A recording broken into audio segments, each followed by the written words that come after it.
Assalamualaikum warahmatullahi wabarakatuh. Alhamdulillahi rabbil alamin. Wassalatu wassalamu ala sayyidina Muhammadin.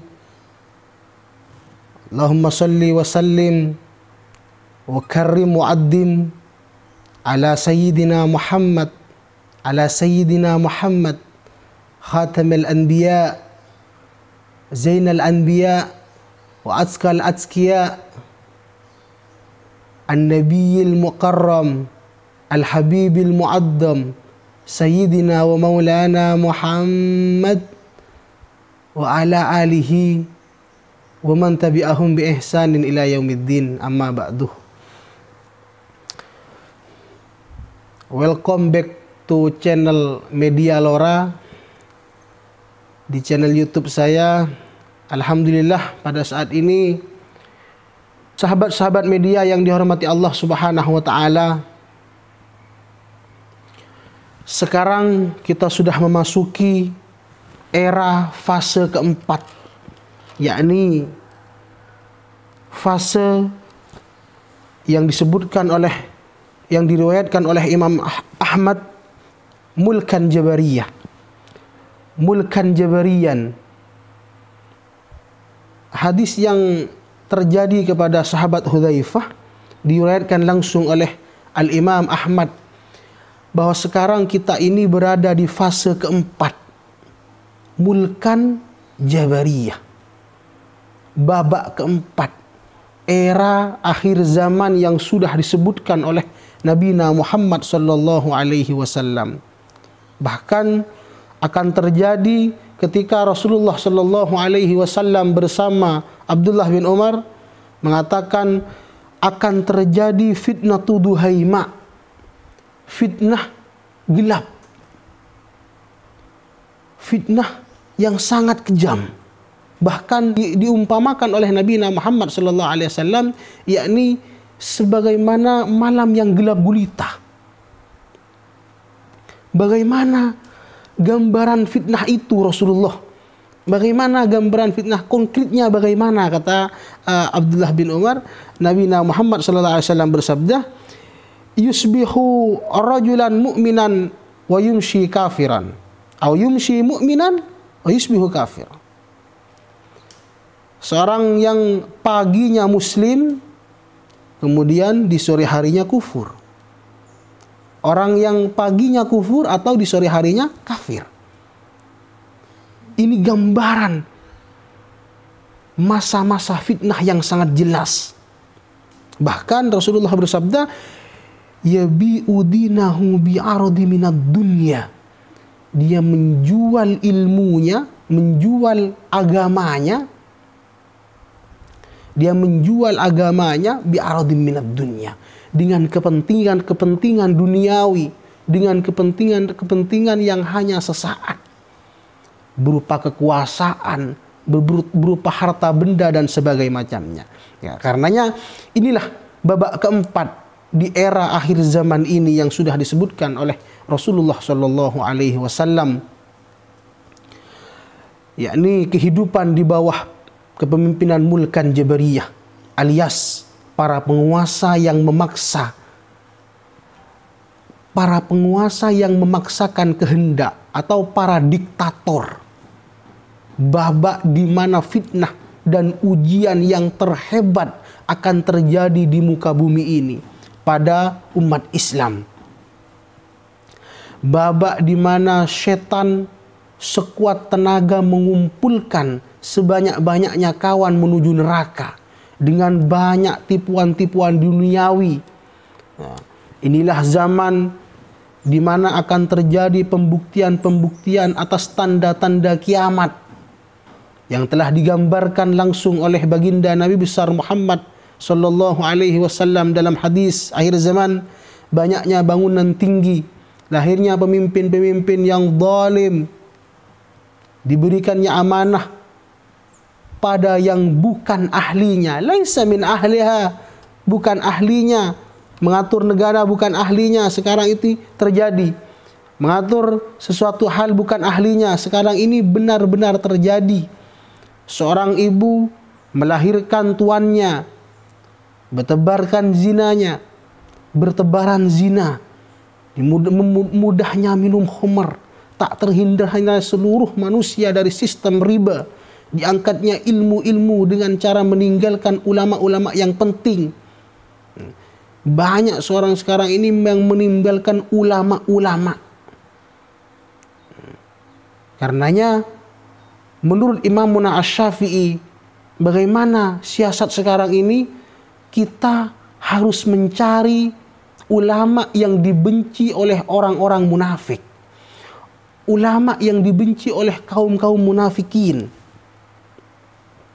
adalah ulama yang sesungguhnya. Jadi tatanan masyarakat sekarang ini sudah terbuai dengan media, sehingga yang dusta dianggap benar, yang benar dianggap dusta. Nah, sudah berbalik semuanya pokoknya. Pagi beriman, sore kufur, sore beriman, pagi kufur lagi. Ya, ini yang disebutkan saya barusan. Ya, jadi hadis yang jelas ini,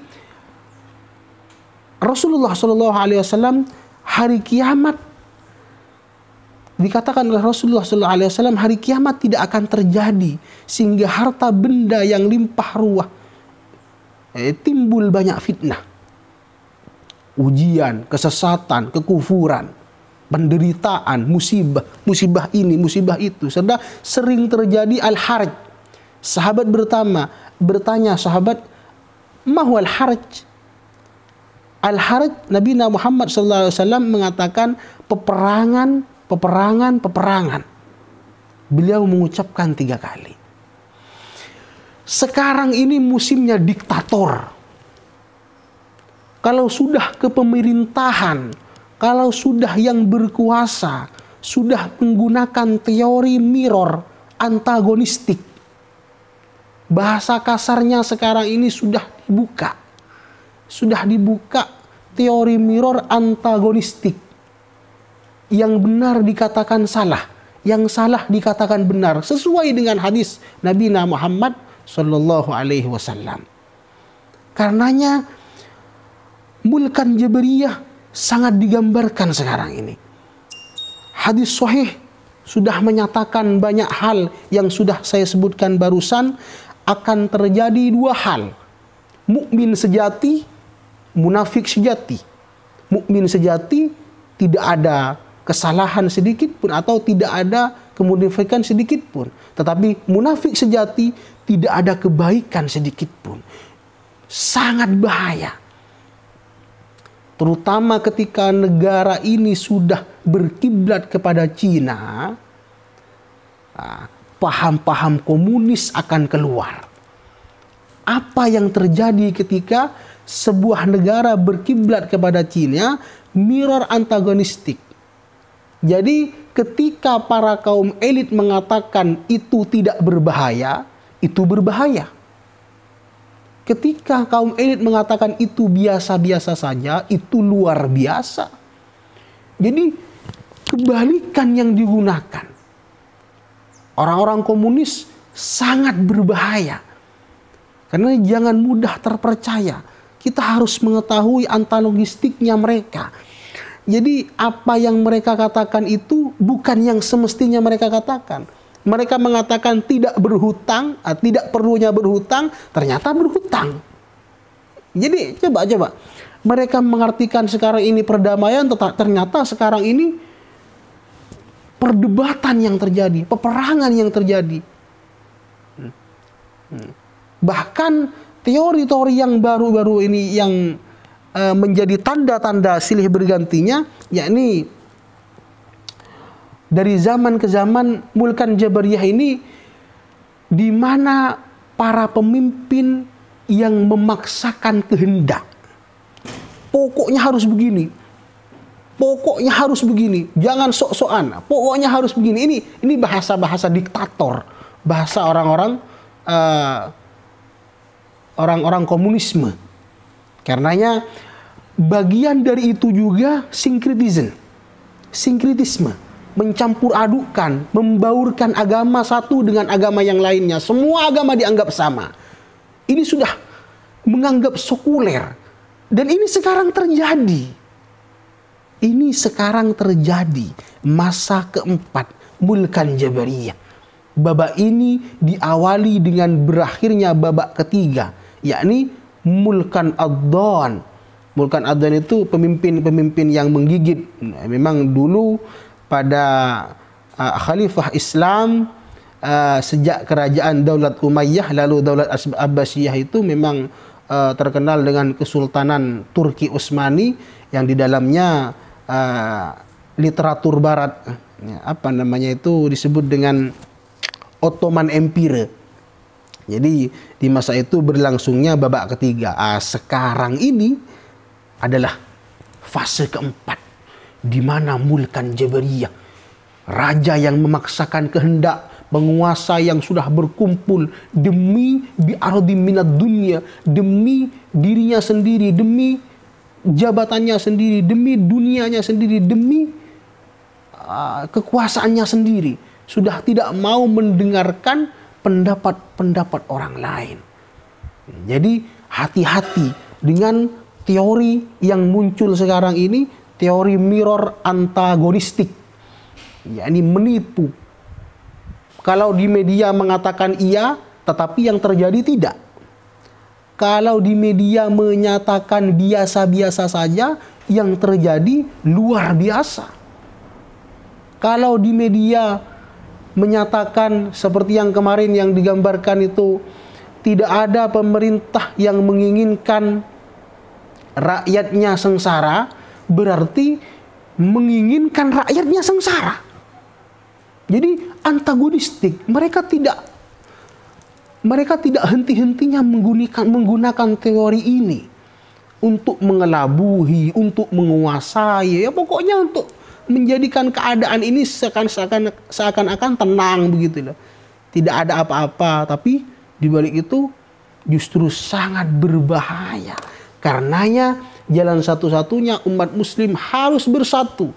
Kita bersatu dengan ulama-ulama yang dibenci oleh munafikin. Kita bersatu dengan ulama-ulama yang benar-benar arju ila rabbikum, yang benar-benar berjuang di jalan Allah Subhanahu wa taala. Jadi ciri-cirinya ulama-ulama bukan al-imamul mudillin, bukan al-imam yang tersesat, tetapi imam yang dibenci oleh orang-orang munafik karena kebenarannya.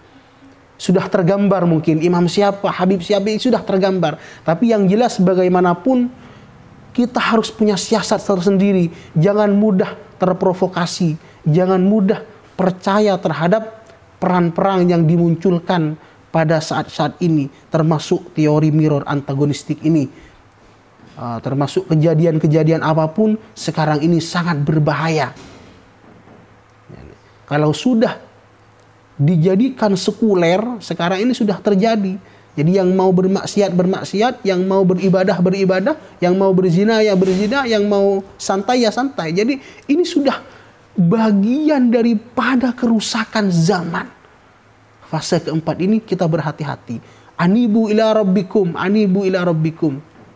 falyastajibuli wal yu'minu bi la'allakum yasyudun. Mudah-mudahan Allah membimbing kita ke jalan yang benar, kembali kepada Allah, kembali kepada Rasulullah sallallahu alaihi wasallam pada ajaran yang sesungguhnya. Jadi saya mudah-mudahan bermanfaat. Wassalamualaikum warahmatullahi wabarakatuh.